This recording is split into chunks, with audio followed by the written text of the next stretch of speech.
출구 없는 총선 개표 라이브. 한 발 더 깊이 있게 총선 속으로.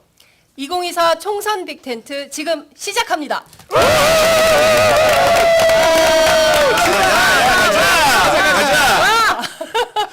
자, 오늘 스튜디오 분위기가 상당히 남다릅니다. 여기가 어딜까 매우 궁금하시죠? 여기는 바로 국회 제2간담회실입니다. 그동안 저희가 새 매체가 호흡을 맞춰왔습니다. 매주 수요일 아침 구교영 기자 그리고 김은지 기자 그리고 저 셋이서 함께 방송을 했었는데요. 오늘은 세 개 매체가 함께 연대해서 정치권은 못했습니다. 그러나 저희들은 만들었습니다. 무엇? 바로 총선 방송 빅텐트를 저희가 만들었습니다. 이 대목에서 박수 한번 쳐주세요. 좋다. 네. 언론사상 최초로 저희가 세 개 매체가 연대해서 처음으로 해보는 빅텐트 방송입니다. 자, 시청자 여러분, 지금부터 저희들과 함께 해주십시오. 무려 7시간, 장장 7시간 생방송을 합니다. 저희 셋만 나오느냐? 결코 그렇지 않습니다. 여러분들을 포복절도하게 할 수많은 화려한 게스트들과 함께 찾아뵐 것입니다. 자, 함께한 두 분 제가 함께 소개하겠습니다. 양지열 변호사 나오셨습니다. 어서 오십시오. 안녕하세요, 양재열. 이거 방 너무 놀랐어요. 아니 방송에서 노잼으로 찍혀 있는데 오늘 전기를 드리는 거죠, 저희가. 네, 그리고 방송인 허재문 씨 나오셨습니다. 여러분 경향의 아들 오늘 포복절도에서 포복을 맡고 있는 허재입니다. 반갑습니다. 좋아. 예, 그리고 제가 깜빡 잊고 첫 방송이다 보니까 소개가 늦었는데요. 제 왼쪽에는 구교영 기자 그리고 오른쪽에는 김은지 기자 나와 계십니다. 네, 안녕하세요. 네, 많이 안녕하세요. 얼어있습니다. 어떠세요 지금 느낌이? 굉장히 이게 역사적인 순간이다 보니까 마음이 쿵쾅쿵쾅거리고 과연 이 방송이 어떻게 종결지어질까? 왜냐면 오늘 개표 결과도 굉장히 늦게 나온다는데 맞아요. 우리가 이제 자정까지 하는데 그 무렵에 결과는 과연 나올까? 굉장히 만감이 교차하는 순간입니다. 네. 김은지 기자는 어떠세요? 네. 우선은 저희가 방송 3사는 출구 개표를 공동으로 하지만 저희는 언론사 최초로 네. 3사로 개표 방송을 한다. 이런 데 굉장히 의미를 좀 두고 싶고요. 지금 1부는 장윤선 기자가 진행을 하고 돌아가면서 진행을 하면서 또 다양한 게스트들이랑 이야기 나눌 예정이니까요. 많은 관심 진짜 12시까지 계속 계셔야 네. 된다. 이런 말씀 드리겠습니다. 중요한 것은 3사가 모여서 7시간 생방송을 처음으로 해본다는 것입니다. 네, 여러분 많이 응원해 주시고 댓글로 참여해 주시고요. 그리고 오늘 본 투표소 스케치 다 함께 올려주시면 좋을 것 같습니다. 그리고 특별한 한 분을 저희가 또 초대를 했습니다. 궁금하시죠? 바로 개혁신당의 천하람 공동선대위원장 모셨습니다. 어서 오세요. 안녕하십니까. 네. 개혁신당의 천하람입니다. 네. 예. 오렌지 잠바를 입고 오셨어요. 네, 저희 당 색깔이 오렌지고요. 네. 아까 뭐 포복절도에서 포복을 담당하고 계시다고 맞습니다. 그러셨는데 네. 그렇다고 제가 절도를 담당하고 준비한 멘트 같은데요. 큰일 납니다. 네. 절도 있게. 근데 제가 보다 보니까 우리 지금 방송에 총선 빅텐트에 여러 가지 문제점이 있는데 일단 지금 보니까 전체적으로 화면이 다 좌편향이에요. 전체적으로 약간 왼쪽으로 지금 내려가는 경향이 있고 방송 시간도 차라리 12시에 시작을 하시지 그러셨어요. 낮 12시에. 왜냐면 격전지의 발표가 새벽 1시, 2시쯤 난다 그러고. 정오가 아니라 자정에. 그래서 더 오래 하시는 것도 한번 예. 생각해 보십사. 알겠습니다. 오늘 끝이 없는 말씀드립니다. 무한질주 한번 해보도록 하겠습니다. 자, 우선 지금 오후 5시 4분 지나고 있는데요. 이 시각 투표율 어떤지 좀 궁금합니다. 사실 사전 투표율이 31.28%라는 역대급 최고치를 찍었기 때문에 이번 투표율이 과연 앞자리 숫자를 7자를 찍을 것인지 아니면 6자대로 마무리가 될 건지 굉장히 궁금한 상황인데요. 지금까지 종합된 투표율 혹시 김은지 기자 나온 게 있습니까? 네, 오후 4시 기준으로는 61.8%라고 하고요. 지난 총선보다 2.1%포인트 높은 수치라고 합니다. 네. 그러니까 지금과 같은 분위기가 반영이 된다면 아마 60대 후반이 나오지 않을까 예상을 좀 해보는데요. 네. 60대 후반 굉장히 높은 수치입니다. 왜냐하면 1980년대에 우리가 70%대를 찍은 적이 있고요. 그 이후에는 그런 적이 한 번도 없거든요. 네. 심지어 2008년에 이명박 대통령 당선 이후에는 40%까지 투표율이 내려간 바가 있기 때문에 국민 10명 중 6명 이상, 7명 사이가 투표한다는 건 사실 어마어마한 정치 관심이 높은 나라다. 이렇게 볼 수 있을 것 같습니다. 네. 지금 오후 5시 기준 또 통계가 종합이 됐는데 64.1%. 굉장히 높이 올라오고 있습니다. 굉장히 높이 네. 올라가고 있습니다. 어떻게 보세요? 이 정도면 어디까지 간다? 이게 참 관측은 어려운데요. 지난 총선의 투표율도 상당히 높았거든요. 근데 이번에 사전 투표율 여기가 어느 때보다 남다르게 높았기 때문에 네. 어떻게 하면 세간의 관측대로 뭐 남은 시간이 얼마 남지 않았긴 했지만 1시간 남았지만 저는 뭐 70% 근처까지 가는 경우도 충분히 가능하다고 생각이 됩니다. 네, 네. 오 70%까지 갈 수 있다. 우리 천하람 위원장은 몇 퍼센트 보십니까? 저는 한 67%? 67. 정도. 굉장히 과학적인 데이터로 아니 얘기하시네요. 그냥 완전한 감입니다. 과학적인 근거가 뭐 어디 있겠습니까? 근데 뭐 우리가 이제 사전 투표율이 굉장히 높았기 때문에 70%에 근접하지 않겠냐는 예상이 있었는데 약간 빠졌어요. 그러니까 우리가 이제 나중에 개표 결과를 보면 되겠지만 한 2가지 정도 가능성이 있을 것 같습니다. 첫째는 사전 투표 제도 자체가 워낙 자리를 잘 잡아서 그냥 기본적으로 전체 포션에서 사전 투표가 올라간 거다라는 게 있을 수 있고 또 한 가지는 저는 그 정부 여당 입장에서 되게 뼈아플 수 있는데 일부 보수층이 약간 투표 의지가 되게 약해진 거 아닌가라고 볼 수 있어요. 전체적으로 판세가 워낙 안 좋기 때문에 만약에 그렇다면은 수도권 격전지에서 더 국민의힘 쪽에 파멸적인 결과가 나올 수도 있다. 왜냐하면 블랙아웃 기간 동안 오히려 국민의힘 분위기가 점점 더 안 좋아진다라고 하는 보도들이 상당히 있었기 때문에 저는 그럴 가능성도 한번 점쳐보고 있습니다. 그러니까 이런 상황에서 각 행위자들이 어떤 메시지를 내놓느냐가 굉장히 중요한데 이 사람들 중에서 이재명 대표가 방금 전에 페북에 글을 올렸거든요. 비상입니다. 투표율이 60% 초반에서 정체 상태입니다. 이미 연락했던 지인들께도 한 번 더 확인해 주십시오. 이런 워딩을 했거든요. 사실은 급한 거는 우리 천하람 그 위원장님 말대로라면은 여권이 급할 것 같은데 오히려 이런 메시지는 야권에서 나왔다는 점, 이 점도 주목해 볼 수 있을 것 같습니다. 네. 그리고 이제 왜냐하면 지금 국민의 입장에서는 이도저도 못하는 상황이에요. 그러니까 투표율이 너무 높아졌을 때 지금 국민의힘 같은 경우는 세대적으로 2030, 40, 50 지지를 거의 다 잃어버렸어요. 그러니까 지금 자기들끼리 마음대로 무슨 2030 남성들이 돌아올 거다 그러지만 제가 봤을 때 다 거짓말이에요. 그럴 징후가 거의 없고 2030 남성들이 오히려 배신감에 치를 떨고 있거든요. 지난 대선 지선 그렇게 밀어줬는데 우리한테 해준 게 뭐가 있냐. 그거 있고 그분들은 그럼 개혁신당 부탁드립니다. 근데 어쨌든 국민의힘 관점에서 투표율이 높아도 좋을 게 없고 그렇다고 지금 낮다고 가니 이미 사전투표에서 민주당 지지 많이 나왔을 텐데 이게 과연 방어가 될 것인가. 아마 이도저도 못하고 있는 상황일 것이고 민주당 입장에서는 자신이 있는 거죠. 어쨌든 많이 나오면 우리 전체적인 파이에서 지금 지지율 나쁘지 않으니까 어쨌든 올라간다. 저는 뭐 민주당 입장에 잘 낸 메시지라고 봅니다. 천하람 위원장 오셨으니까 또 이따 가셔야 되니까 가장 궁금한 건 사실 이제 화성을 판세 어떻게 보고 계시냐라는 부분인데 물론 아직 선거가 끝난 건 아니기 때문에 좀 조심스럽긴 합니다만은 어떻게 보고 계세요? 저희 진짜 초박빙이라고 봅니다. 저희가 실제로 본투표 기준으로는 저는 이준석 대표가 거의 1위를 할 거라고 거의 확신합니다. 이거는 저의 뭐 희망도 섞여 있지만 저희가 데이터도 어느 정도 가지고 있는 부분이고 뭐 말할 수 없지만 선관위이기 때문에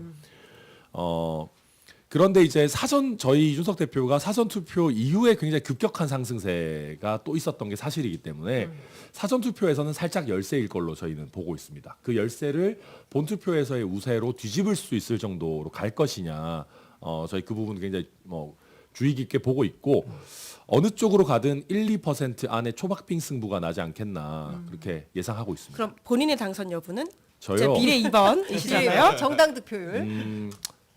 이렇게 말씀드릴게요. 이준석 대표의 당선 확률보다 좀 더 높지 않겠는가. 왜냐하면은 저희 이제 개혁신당 입장에서 천하람의 당선 여부를 떠나서 비례 후보 2번도 당선이 안 된다라고 하면은 그거는 당 입장에서 굉장히 큰 문제입니다.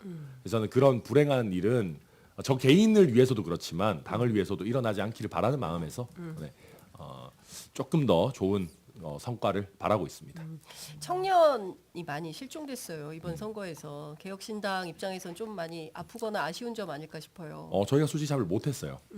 저희가 초반에 받았던 기대들에 비해 가지고 잘 못했고 외부적인 요인으로 이제 조국혁신당에 출연을 많이들 이야기를 하십니다. 그런데 사실 저희 지지층은 굳이 따지면 조국혁신당이랑 그렇게 겹치지는 않아요.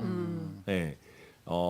그래서 저는 오히려 뼈아프게 생각하는 지점들이 저희가 초반에 분위기가 좀 좋았을 때 약간 무리하게 덩치를 키우려고 했던 지점들. 그래서 이제 예를 들면 현역 의원 이사 죽기를 적극적으로 하겠다라는 메시지들이나 아니면 이낙연 대표와의 통합과 그다음에 거기 결별. 그러면서 젊은 세대들이 이준석의 그 가졌던 선명한 개혁성이 아니라 그냥 약간 그냥 기성 정치인이랑 비슷하네. 라고 했던 면에서 젊은 세대들이 조금 등을 돌리게 된 면이 있었던 것 같고 아까 오프닝 하실 때 정치권은 못했지만 우리 빅텐트. 세 명은 네. 빅텐트를 하셨다고 했잖아요. 저는 그래서 그 정치권. 들어오자마자 지금 바쁜 시간 내서 왔는데 이렇게 디스를 하시나. 위원님 오는지 몰랐어. 우리. 그래서 저희가 대표적으로 사실 빅텐트를 시도했다가 실패한 정치 세력인데 그 과정에서 아프다. 많이 아프네. 네, 그래서 젊은 세대들이 그 과정에서 조금 빅텐트를 차라리 하지 말든가 선명하게 그러면 단기 필마로 가든가 할 거였으면 잘 유지를 했었어야 되는데 조금 실망을 많이 하시지 않았나. 저희 오늘 방송은 빅텐트가 성공할 것이라고 보십니까? 그만하세요. 얼마나 하려고 그래 얼마나. 아니 제가 이미 성공한 거 아닌가요? 아셨으니까 뭔 소리야. 우리 이제 끝났는데 지금 선거 끝났는데. 아니, 저희 빅텐트 빅텐트 취재 조언. 결과를 네. 좀 하나 마지막 여쭤보겠습니다. 보면은 제가 얘기를 들어보니까 우리 지역 후보들 좀 내지 않았습니까? 많이 냈죠. 국민의힘에서 막판에 특정 선거 구간에 그 바터를 하자는 식의 제안이 왔다는 얘기가 취재가 됐는데 네. 실제 그 상황이 어땠고 국회의원 실제로 기자의 어떤 단독. 결론을 내렸는지 좀 말씀해 단독 주십시오. 이제 뭐 다 끝나가는 마당이니까 실제로 있었고요. 단독 발표. 단독이다. 네. 단독. 뭐한 30분 남았으니까 뭐 괜찮습니다. 그래서 저희한테 진짜 유혹이 왔었어요.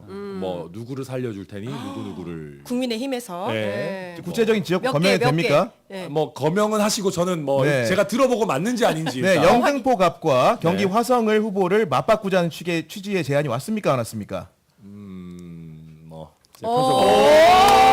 기가 막히죠. 네, 하나 터뜨리죠. 네. 아 근데 그거 변호사 오셨어요. 그거 말고도 굉장히 다양한 제안들이 사실은 막 있었습니다. 그런데 이제 저희 당에서는 이 말도 안 되는 짓이다. 왜냐하면 이게 제가 그때 좀 센 메시지를 냈어요. 네, 봤습니다. 예, 아침에. 네. 거의 뭐 정치적으로 순화해서 말했을 뿐이지 우리 유튜브니까 편하게 얘기하면 단일화하면 죽여버리겠다 거의.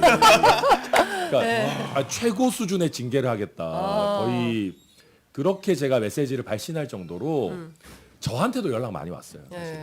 그러니까 근데 지금 저희가 어쨌든이 아니라 실제로 저희가 윤석열 정권의 실정을 강하게 비판하면서 정치 개혁의 시작이 윤석열 정권 심판이다. 정치 가장 X처럼 하고 있는 게 윤석열 대통령과 김건희 여사 아니냐 이러고 있는데 거기서 또 무슨 뭐 단일화 무슨 뭐 한다? 아까 제가 말씀드렸잖아요. 젊은 세대들이 실망하는 게 그런 선명한 개혁성을 유지 못했다는 건데 여기서 우리가 이 난리를 쳐서 다시 또 국민의힘이랑 뭔가 쿵짝쿵짝 한다? 저는 그러면 개혁신당 거의 끝장난다고 생각했어요. 아니 이거 좀 네. 여쭤볼게요. 홍준표 시장이 이준석 대표 당선되면 국민의힘하고 다시 합쳐가지고 한 식구가 되는 게 순리다. 홍준표 시장님은 지금 제가 봤을 때 네. 총선판에서 자기가 잊혀질까 봐 굉장히 적극적으로 몸부림하고 있다. 굉장히 네. 적극적으로 5만 가지 메시지들을 거의 뭐 한동훈 위원장 팀킬 메시지도 엄청 네. 내시고 네. 그러시는데 그건 그냥 이제 본인이 하시는 말씀인 것 같고요. 그럴 이유가 전혀 없습니다. 왜냐하면은 이준석 대표 같은 경우에는 국민의힘에서 대표까지 했는데 어차피 그래서 그랬는데 유혹만 당하고 쫓겨난 거잖아요. 왜 돌아갑니까? 그래서 또 예를 들면 뭐 그럴싸해 보이는 거 주겠다 할지 몰라도 또 포장지로 써먹고 약간 살망해지면 또 찢어버릴 거거든요. 그러니까 저희가 바보가 이번에 빅텐트를 못했을 뿐이지 저희가 바보는 아니에요. 그렇기 때문에 그런 이상한 짓을 저희가 할 이유가 없다. 아니 그럼 범야권 이렇게 뭉쳐지는 겁니까? 저희는 이번에? 실제로 제가 얘기했어요. 제 언론인 분들한테도 그랬습니다. 범여권이라는 얘기 쓰지 말아달라고. 오, 개혁신당은 저희는 범야권 저희는 아니다. 범야권이다. 아, 개혁신당은 예. 범야권이다. 네. 22대 국회에서 야권 역할을 할 것이다. 당연하죠. 오. 정권을 견제하는 것이 야당의 역할이지. 네. 저희가 국민의힘이랑 뭐 쿵짝쿵짝 하려면 차라리 국민의힘 안에 있지 여기 뭐 하려고 나옵니까? 힘들어 죽겠는데. 힘들어 죽겠네. 힘들어 보여요. 네. 네. 자, 14분 되고 있는데 혹시 양재열 변호사님 너무 조용히 계셔가지고 혹시 질문할 거 있으시면 하나 하셔도 최원환 됩니다. 변호사한테요? 네. 사실 제가 고향이 순천이라 저희 순천 가는 기차도 같이 타고. 너무 이게 지역 야. 인사를 섭외했네요. 순천은 어떻게 보십니까? 순천 판세. 거기 지금 순천 판세 되게 쉽지 않은 것이 거의 무소속 후보와 진보당 후보가 굉장히 선전하고 있어요. 그래서 아주 치열한 선거가 될 텐데 그럼에도 불구하고 조국 혁신당 덕분에 아마도 더불어민주당 후보가 당선되지 않겠는가. 이제 천하람 변호사는 순천은 떠나시는 거예요? 아니요, 아니요. 저 지금 계속 있을 가족도 거예요? 잘 있고 좀 잘 아. 있어요. 근데 이제 그래서 저한테 전화가 많이 왔어요. 이번에 더불어민주당 공천이 순천이 좀 엉망이었거든요. 그래서 너가 지역구 나왔었으면 됐을 텐데 저는 들으면서 되긴 뭐가 돼 하면서 아닙니다. 죄송합니다. 정치인들한테 그렇게 주변에서 좀 꼬드기는 아니 분들이 제일 왜냐하면은 나빠. 그러니까 그게 이제 되고 안 되고의 문제가 아니라 실제로 저희 지역구 같은 경우는 여론조사했을 때 조국혁신당의 지지율이 40%를 넘을 정도로 굉장히 강대한 정권 심판 여론이 있어요. 그래서 아마 그 여론 때문에라도 저는 어떤 개인기나 인물론을 떠나가지고 더불어민주당 후보가 당선되지 않겠는가. 아마 이번에 호남에서 크게 저는 파란은 없을 것이다 생각합니다. 제가 순천을 물어본 이유가요. 네. 순천이 지역구라서 물어본 것도 있지만 제 고향이기도 하지만 순천 빼놓고 나머지 지역은 거의 변수가 없어요. 거의 없어요. 그나마 유일하게 순천이 아, 네. 조금 전남의 공천 정치 과정에서 일반지. 잡음이 좀 있어가지고 그런 부분에 이제 물어본 거예요. 공천 잡음 정말 어마어마했어요. 순천 지역 내에서는 예. 저한테까지 전화가 올 정도였으니까 제가 봤을 때 양지열 변호사님 출마했으면 됐었어요. 당선됐어요. 아쉽다. 꼭 그렇게 꼬드기는 분들이 많아. 그러면서 이제 와서 저한테 큰 거 한 장만 주시면 제가 조직해드릴 수 있다고 맨날 하는 얘기가 그런 거예요. 그거 했다가 이제 어디 가는 거야 잘못 달려가서. 자, 이제 15분이 지나가지고 이제는 이제 보내드려야 될 것 같은데요. 끝으로 꼭 하시고 싶으신 한 말씀 듣고 보내드리겠습니다. 네, 저는 이번 총선 윤석열 정권 심판은 성공할 거라고 예상합니다. 아직 결론 나오진 않았지만. 근데 제가 걱정하는 지점은 심판은 성공하겠지만 윤석열 정권이 너무 개판을 치는 바람에 그 상대 진영도 진영이 더 결집하는 효과들이 나타났어요. 그래서 진영 간의 대립, 진영 논리라는 것이 점점 더 강화되는 아주 꼴보기 싫은 22대 국회가 될 것 같다. 그런데 그 와중에 저희 개혁신당은 그래도 국회 안에서 나름대로 소신 있고 자기 할 말 하는 정치인들이 모여 있는 집단입니다. 그래서 정권 심판은 어차피 성공할 것 같으니까 우리 국회의 전체적인 수준을 위해서 저희 이준석 또 천하용인 저희 조금박해 같은 사람들 좀 소심파들이 멸종되지 않도록 저희 개혁신당에 한번 좀 도와주십사 꼭 부탁드립니다. 한 표만 도와주십시오. 네, 고맙습니다. 자, 아유, 감사합니다. 보내드리겠습니다. 고맙습니다. 감사합니다. 여전히 화면이 좌편향이네요. 네, 예, 고맙습니다. 사실 예. 저희가 투표율도 되게 궁금해지는데 네. 저희가 3사 방송 최초로 지금 공동으로 하고 있잖아요. 맞아요. 그래서 지금 계속 제가 천 네. 위원장이 말씀하실 때 실시간 동접자 수를 네. 지금 최근으로 파악을 했는데요. 네. 시사인이 7,000 들어와 있고요. 편의점 3,200 들어와 있고요. 아유, 어떡해. 아이고, 얘기하지 마. 경양 980이네요, 지금. 좀 많은 관심과 참여가 필요합니다. 좀 지금 이제 시작이니까. 그죠? 시작이니까. 네. 저희는 훌륭합니다. 네. 네. 해 떨어지면 많이 들어오실 거예요. 아직은 아, 지금 1179명이에요. 허재무 허위사실 유포할 정약의 거야? 아들. 아 일을 빼버린 거야. 예.